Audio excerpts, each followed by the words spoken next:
Before we begin tonight's story, I just want to say thank you for listening to Macabre Horror. If you enjoy my horror narrations, you can also follow the Macabre Horror podcast on Spotify, where I upload new stories regularly. And if you'd like to help support the channel and keep the stories going, you can also join the Patreon.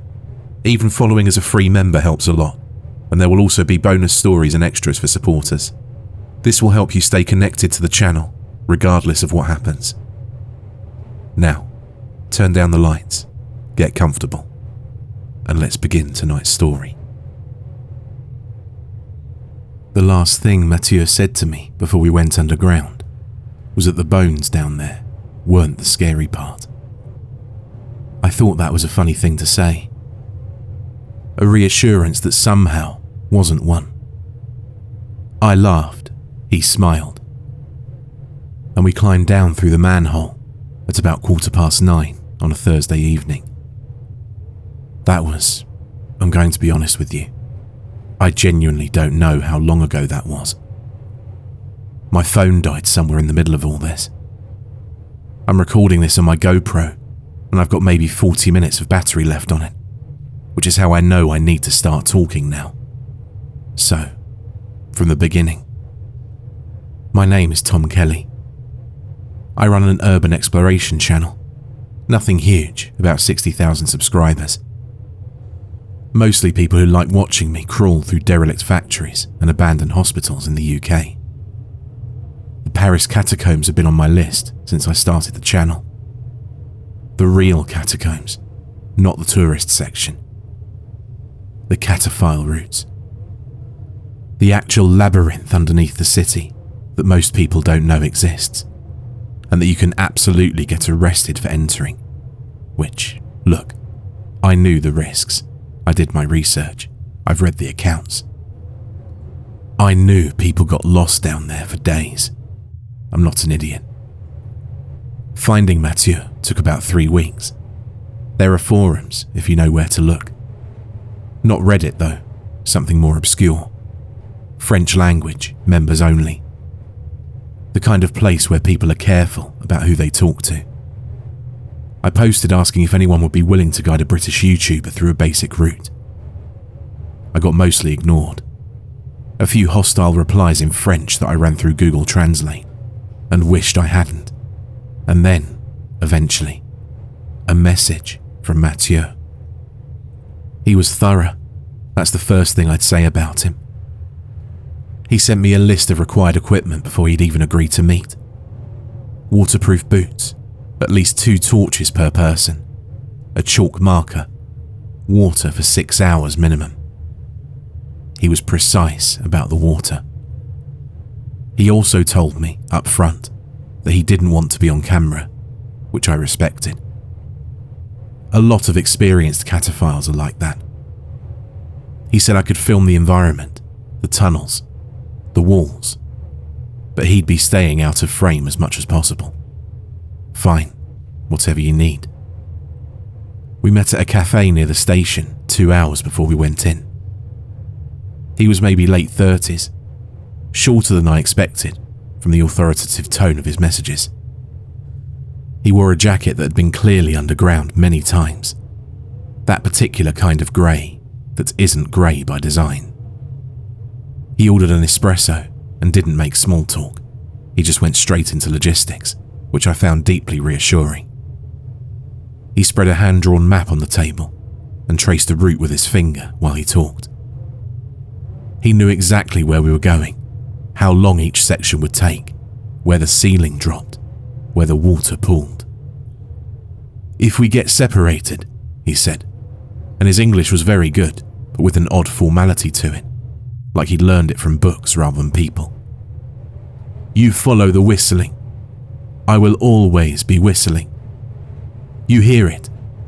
You walk towards it, okay? I said okay. The tunnels echo strangely, he added. Do not trust distance. Do not trust direction.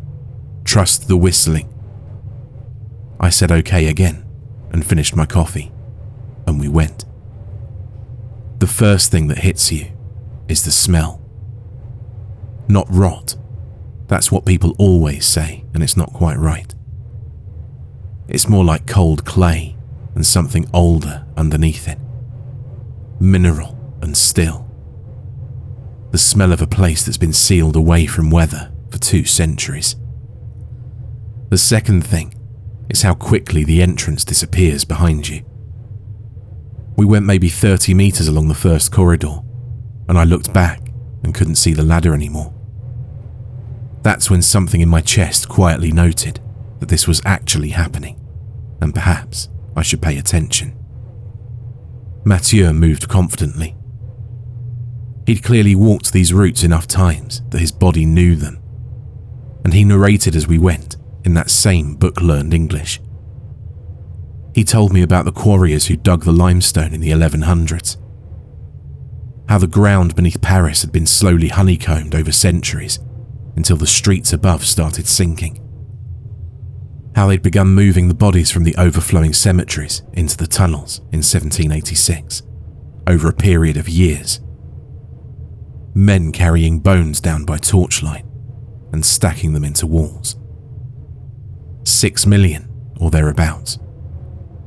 He said thereabouts with a small smile, like the imprecision amused him. The bones are not the scary part, he said again, almost to himself. I was filming everything.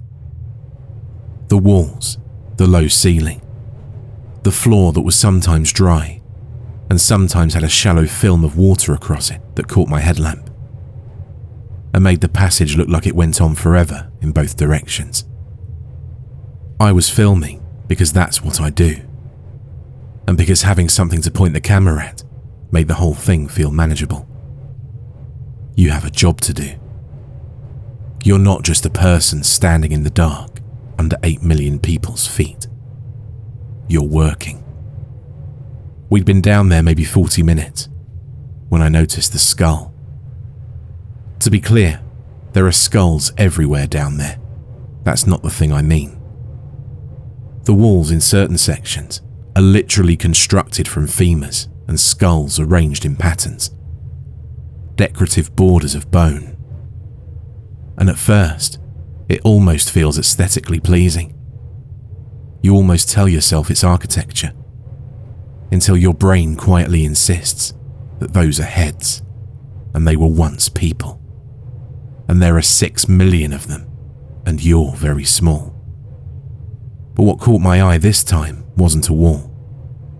It was a skull sitting on the floor of the tunnel, maybe half a meter off to the right, partially behind a ridge in the stone. Not part of any arrangement, just sitting there. I crouched down and picked it up, which in retrospect was probably not something I should have done. It was lighter than I expected. Most of the jaw was gone. There was a crack running from somewhere above the left eye socket down through the cheekbone. An old break, long healed. Healed while the person was alive, I mean. Someone had broken their face badly enough that it showed in the bone, and had recovered, and eventually died and ended up in a tunnel under Paris. I found myself wondering for a stupid moment what the story was. Whether they'd been a fighter, or whether they'd fallen off something. I don't know how long I was looking at it. Long enough that when I stood up and turned around, Mathieu was gone. This happens. I knew this could happen. The tunnels branched constantly, and he'd been moving ahead of me while I'd stopped. And the thing to do right now was not panic. The thing to do was listen. I listened. It took a few seconds, and then I heard it. The whistling.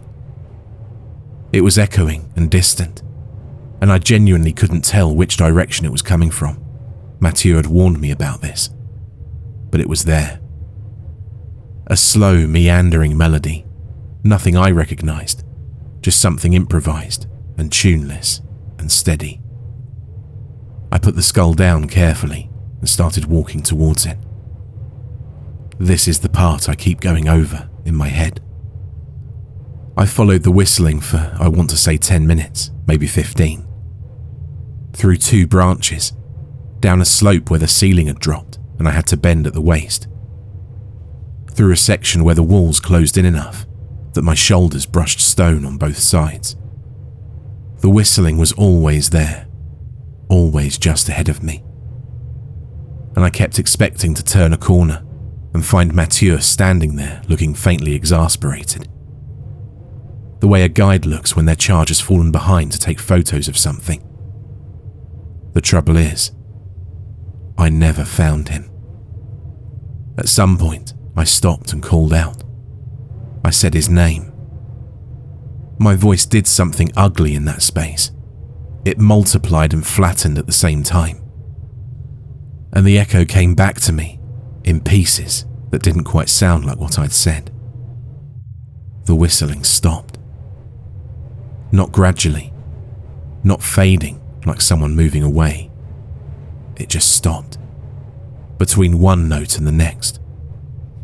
And the silence it left was the specific silence of something that has heard you. I stood there for a moment. Then I called out again, louder. I said I was lost. I said I needed to find the way out. I said any version of the words that might help. Nothing came back except the echo. And eventually, not even that. I've been walking since then. I've been marking the walls with the chalk like Mathieu told me to, so I can tell if I'm going in circles. And I've been going in circles, but the marks are telling me the circles aren't consistent. There are different branching points, different shapes, which either means I'm misreading the tunnels, or the tunnels are doing something that tunnels can't do. I'm choosing to believe I'm misreading them. That's the interpretation I can work with. I found another skull about an hour ago. I almost didn't look at it. And then I did. Because something about it snagged at me. And I saw that it had a crack running from above the left eye socket, down through the cheekbone. Old break. Long healed. I've been trying to work out a rational explanation for that. Maybe these breaks are common. Maybe it's a type of fracture that happens frequently, and I'm only noticing it now because I'm looking. Maybe the first skull somehow got moved, but that requires someone to have moved it. And the only other person down here is Mathieu. And Mathieu hasn't answered me in, I don't know, a long time. My GoPro's telling me I have about 9 minutes of battery left. I don't think I'm getting out of here tonight. I'm going to keep trying, obviously. I'm going to keep walking. But I want to get this recorded while I still have the light. Here's what I think happened, or the version of it I can bring myself to say out loud. Mathieu told me to follow the whistling. He said he'd always be whistling, and that if I got lost, the whistling would lead me back. He said to trust it. He was very specific and very deliberate. And I've been thinking about whether that was the advice of someone who wanted to keep me safe, or the advice of someone who knew exactly what I'd do when I heard a sound in the dark. I don't know what's down here. I don't know if Mathieu does. Maybe he's lost too. Maybe he's been sitting in some tunnel this whole time, waiting to hear me call out. And the part where the whistling stopped was just coincidence, and I've been catastrophizing in the dark for hours with no reason. That's possible. That's a thing that could be true. But I've been down here long enough that I'm not certain of much anymore. And I think, before the battery goes, I should say this clearly, while I'm still thinking clearly. If anyone finds this recording, and someone will find it eventually, because the GoPro's waterproof and these things last, please don't come down here to look for me. I know that's the thing people say, and I know it never stops anyone, but I'm saying it anyway. Don't come down here. Don't follow sounds you didn't put there. And please, please tell my parents that I love them. Their number's in my phone, but that's dead now. But my channel is Tom Kelly Vlogs, and they'll find me from there. Tell them I wasn't scared. That's not exactly true, but it'll be better for them. Okay, the battery's almost gone. I'm going to keep walking. Thank you for listening to tonight's story. If you enjoyed it and would like to hear more horror narrations, you can follow Macabre Horror on Spotify, where I post new stories regularly. And if you'd like to help support the channel and keep these stories coming, you can join the Patreon. Free memberships are also available, and paid supporters also get access to bonus stories and other extras. All the links are in the description. Until next time, keep the lights low and the doors locked.